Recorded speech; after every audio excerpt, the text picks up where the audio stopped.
সবাই জান্নাতে যাইব, নাউজুবিল্লাহ। এরকম অনেক ফিরও বাইর হয়েছে বাংলাদেশে, ফিরের নামে শয়তান বাইর হয়েছে, যারা বলে যে সব ধর্মের লোক জান্নাতে যাইব, নাউজুবিল্লাহ। ওই ফিরেরই আগে ইমান ভেঙে গেছে, ইমান শেষ। এইটা বিশ্বাস করার সাথে সাথে ইসলাম ছাড়া পৃথিবীর অন্য কোনো মতবাদ বা অন্য কোনো মাযহাব বা অন্য কোনো দিন, অন্য কোনো ধর্মের অনুসারী জান্নাতে যাবে, এটা যদি কোনো মুসলমান বিশ্বাস করে, তার ইমান সাথে সাথে শেষ। কারণ আপনি আল্লাহর কোরআনে বারবার আল্লাহ বলছেন জান্নাতে যাইতে হলে ইমান লাগবে। ইমান ছাড়া ওরা জান্নাতে যায় কেমনে? আল্লাহ যদি মনে করে যে আল্লাহ জান্নাত কারোরে দিয়ে দিবেন, সেটা আল্লাহর ব্যাপার।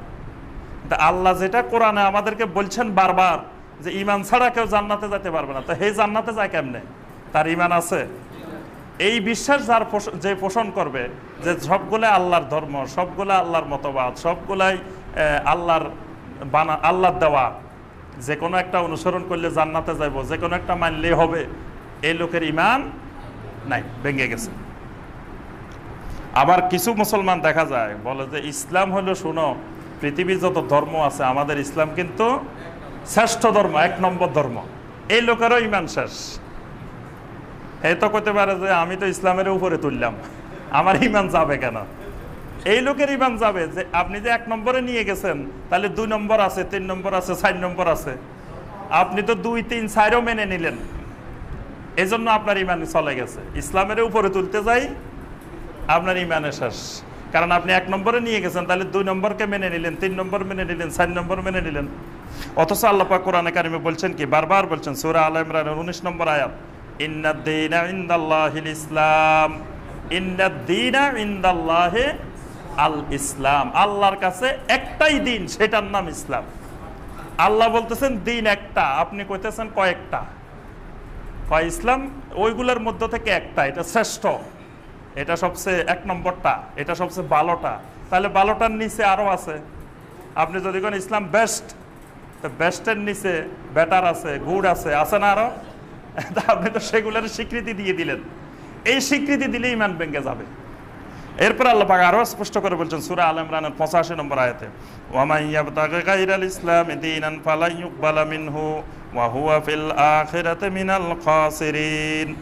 যে ব্যক্তি ইসলামকে বাদ দিয়ে ইসলাম ছাড়া অন্য কোনো দিন, অন্য কোনো ধর্ম তালাশ করে, অনুসন্ধান করে, ফালা ইউকবালা মিনহু, আল্লাহ রাব্বুল আলামিন ওই দিন কখনো গ্রহণ করবেন না।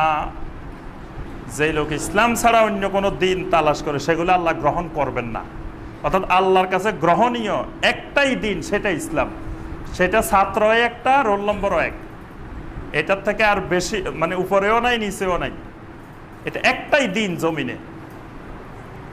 4 নম্বর ইমান ভঙ্গের যে কারণ, মানে ইয়াতাকাদা আন্না হুদা গায়রান নবী সাল্লাল্লাহু আলাইহি ওয়াসাল্লাম আকমালুন মিন হাদিহি।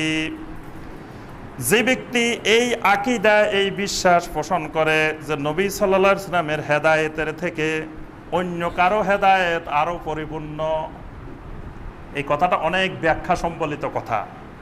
কোরআনের শত শত আয়াত আছে এই বিষয়ের উপরে। আও আন্না হুকমা গায়রিহি আহসানু মিন হুকমিহি, অথবা নবী সাল্লাল্লাহু আলাইহি ওয়াসাল্লামের প্রণীত আইন কানুনের থেকে অন্যদের প্রণীত আইন কানুন আরো সুন্দর। বিশ্বাস করে নিছেন যে একটা নবী সাল্লাল্লাহু আলাইহি ওয়াসাল্লাম আইন করছেন, আরেকটা ইংরেজরা একজন খ্রিস্টান করছে। আপনি বলতেছেন যে নবী সাল্লাল্লাহু আলাইহি ওয়াসাল্লামের এটার থেকে ইংরেজেরটা সুন্দর। ইংরেজের আইনটা মেনে নিছেন, নবী সাল্লাল্লাহু আলাইহি ওয়াসাল্লামেরটা মানেন নাই, ইমান শেষ, সাথে সাথে শেষ। এরপর বলা হচ্ছে যে কাল্লাযীনা ইউফাদ্দিলুনা আলা হুকমিত তাওয়াগীত আলা হুকমিহি। নবী সাল্লাল্লাহু আলাইহি ওয়াসাল্লামের প্রণীত সুন্নাহ, নবী সাল্লাল্লাহু আলাইহি ওয়াসাল্লামের প্রণীত বিধানের উপরে কোন তাগুতের বিধানকে আপনি অগ্রাধিকার দিলেন, প্রাধান্য দিলেন, শ্রেষ্ঠত্ব দিলেন, সাথে সাথে ইমান শেষ, ইমান ভেঙে গেছে। এজন্য নবী সাল্লাল্লাহু আলাইহি ওয়াসাল্লাম প্রত্যেক খুতবার শুরুতে ইমানি কথাটা বলতেন, আম্মা বাদ ফা ইন্না খায়রাল হাদিসি কিতাবুল্লাহ ওয়া খায়রাল হাদি হাদিয়ু মুহাম্মাদিন সাল্লাল্লাহু আলাইহি ওয়াসাল্লাম। দুনিয়ার মধ্যে যত কিতাব আছে, আল্লাহর কিতাব হলেন খায়রুল হাদিস, ওয়া খায়রুল হাদিয়ে, দুনিয়ার যত হেদায়েত আছে সবচেয়ে উত্তম হেদায়েত হলো মুহাম্মদ সাল্লাল্লাহু আলাইহি ওয়াসাল্লামের হেদায়েত। এখন মুহাম্মদ সাল্লাল্লাহু আলাইহি ওয়াসাল্লামের হেদায়েত আপনার কাছে ভালো লাগতেছে না, আপনি মুহাম্মদ সাল্লাল্লাহু আলাইহি ওয়াসাল্লামের হেদায়েতের থেকে ইংরেজের হেদায়েতকে, ইহুদির হেদায়েতকে, দুনিয়ার কোনো তাগুতের হেদায়েতকে আপনি আরো সুন্দর মনে করতেছেন।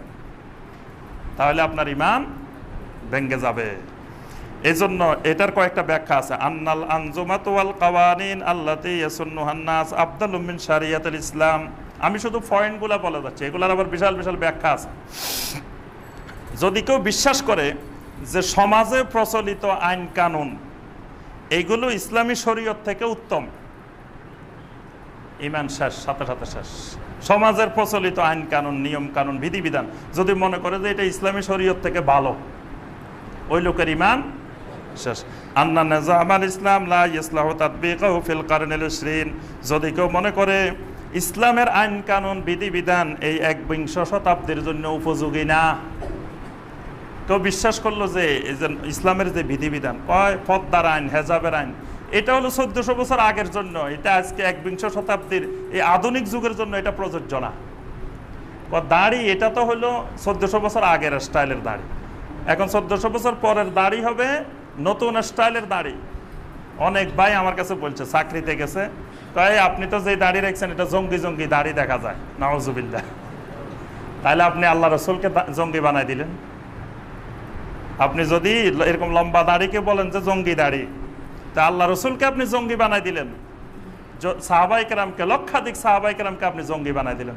সাহাবাই কেরামের দাড়িগুলো কখনো ওই স্টাইল করা, ডিজাইন করা দাড়ি ছিল না।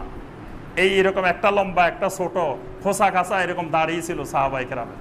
নবী সাল্লাল্লাহু আলাইহি ওয়াসাল্লামের এই বুক পর্যন্ত দাড়ি মোবারক ছিল। তাহলে আপনি যদি এই দাড়িকে পছন্দ না করেন, মনে করেন যে না এটা আজকের যুগে 21 শতাব্দীর জন্য এটা প্রযোজ্য না, আপনার ইমান শেষ, সাথে সাথে আপনি কাফের হয়ে গেছেন। আন্নাহু কানা সাবাবান ফি তাখাল্লুফিল মুসলিমিন। নবী সাল্লাল্লাহু আলাইহি ওয়াসাল্লামের সুন্নতকে মুসলমানদের আগানোর অর্থাৎ অগ্রগামিতার মানে প্রতিবন্ধক মনে করেন, যে মনে করেন যে এই জাতীয় নবী সাল্লাল্লাহু আলাইহি ওয়াসাল্লামের সুন্নত পালন করলে আপনি মুসলমানদেরকে পিছনের দিকে নিয়ে যাচ্ছেন, পশ্চাৎগামিতা নিয়ে যাচ্ছেন, আপনি মুসলমানদেরকে সামনের দিকে না নিয়ে পিছনের দিকে নিচ্ছেন, এই বিশ্বাস করলে ইমান ভেঙে যাবে। তারপরে যে ব্যক্তি মনে করে যে চোরের হাত কাটা, জানাকারীর শাস্তি দেওয়া, এগুলো লা ইউনাসাবুল আসরুল হাদের, আজকের যুগের জন্য এগুলো প্রযোজ্য না, ইমান সাথে সাথে শেষ। আল্লাহর বিধান কিয়ামত পর্যন্ত সমভাবে প্রযোজ্য। 2000 সালের পরে যেমন প্রযোজ্য, 3000 সালের পরেও একইভাবে প্রযোজ্য, 4000 সালের পরেও একইভাবে প্রযোজ্য। কিন্তু আপনি যদি মনে করেন না এটা সে বর্বর যুগের, অসভ্য যুগের, নাউজুবিল্লাহ। সাহাবায়ে কেরামের যুগকে আজকে অনেক মুসলমান অসভ্যের যুগ, বর্বরতার যুগ মনে করে, বলে যে সাহাবায়ে কেরাম এটা অসভ্য বর্বর যুগে এরকম হাত কাটছে, ইয়া করছে, এগুলো আজকের আধুনিক সভ্য সমাজে চলে না। এ বড় তাগুত, খালি কাফের মুশরিক না, এ তাগুত যে এই জাতীয় আচরণ করে, কথা বলে, এটার সাথে সাথে ইমান চলে যাবে। যদি এইসব কোরআনের শরী হুদুদগুলাকে, বিধিবিধানকে যদি মনে করে যে আজকের যুগে প্রযোজ্য না, এটা আজকের যুগে চলবে না। এরপরে কোনো ব্যক্তি যদি হারামকে হালাল মনে করে, যেমন জেনা, মদ পান করা, সুদ, এই জাতীয় যত হারাম আছে এইগুলাকে কোনো একটাকে যদি কেউ মনে করে যে এটা হালাল, সুদকে এখন হালাল বানানোর জন্য আল্লাহু আকবার মুসলমানদের যে কত প্রচেষ্টা, কত মেহনত করতেছে সুদকে হালাল বানানোর জন্য। অনেক মুসলমানের সাথে, বড় বড় পণ্ডিতের সাথে আমার কথা হয়েছে, সুদকে হারাম মনে করে না। কত যুক্তি, কত জিনিস দিয়ে আমাদেরকে বুঝায়, মানে আমরা 20-25 বছর ইসলাম সম্পর্কে পড়াশোনা করে বুঝতে পারি নাই কিছু, মানে তার দৃষ্টিতে আমরা এখনো কিছুই বুঝি নাই। আর যারা দিন সম্পর্কে 1 মাসও পড়ে নাই তারা সব বুঝে গেছে, সুদ কাকে বলে, সুদ কত প্রকার, সব তারা বুঝছে, আমরা কিছুই বুঝি নাই। আমাদেরকে এরকম মূর্খ মনে করে যে এরা এখনো সুদের কিছু বুঝে না। কয় নবী সাল্লাল্লাহু আলাইহি ওয়াসাল্লামের যুগের সুদ আর এখনকার সুদ তো এক না, এই জন্য কয় ওই যুগের সুদ হারাম, এখনকার যে সুদ এটা নাকি হালাল। নাউজুবিল্লাহ। কয় এই সুদ আর এই সুদ এক না, আপনারা এটা জানেন না। আমাকে কয়েকজন বলছে, কয় এ নবী সাল্লাল্লাহু আলাইহি ওয়াসাল্লামের যুগের সুদ নাকি একরকম, এখনকার সুদ আরেক রকম, এই জন্য এখনকার সুদ হালাল, নবী সাল্লাল্লাহু আলাইহি ওয়াসাল্লামের যুগের সুদ হারাম। তাহলে আপনি হারামকে হালাল বানাই ফেলছেন, এটা ইমান চলে গেছে, ইমান ভেঙে গেছে। আচ্ছা, 5 নম্বর ইমান ভঙ্গের কারণ আমরা সংক্ষেপে শেষ করতেছি। 5 নম্বর ইমান ভঙ্গের কারণ হলো রাসূলুল্লাহ সাল্লাল্লাহু আলাইহি ওয়াসাল্লাম যে আল্লাহর দ্বীন নিয়ে আসছেন, এইরকম আল্লাহর দ্বীনের কোনো কিছুকে অপছন্দ করা। মান আবগাদা শাইয়ান, মানে বুগদ, আপনি শরীয়তের কোনো ছোট্ট একটা জিনিস, একটা সুন্নতকে যদি অপছন্দ করেন, আপনার ইমান ভেঙে যাবে। যদি ওয়ালাও আমেলা বিহি, যদি আপনি নিজে আমলও করতেছেন কিন্তু আপনি সেটাকে পছন্দ করতেছেন না, তাও ইমান ভেঙে যাবে। যেমন আপনি নিজে দাড়ি রাখছেন, আরেকজনের দাড়ি রাখুক, দাড়িওয়ালা লোক আপনি দেখতে পারেন না, কিন্তু দাড়ি আছে, এরকম মানুষও সমাজে আছে। বিশেষ করে বিয়ে শাদীর জন্য গেলে বুঝবেন এরকম সমাজে আছে কিনা। দেখবেন যে মেয়ের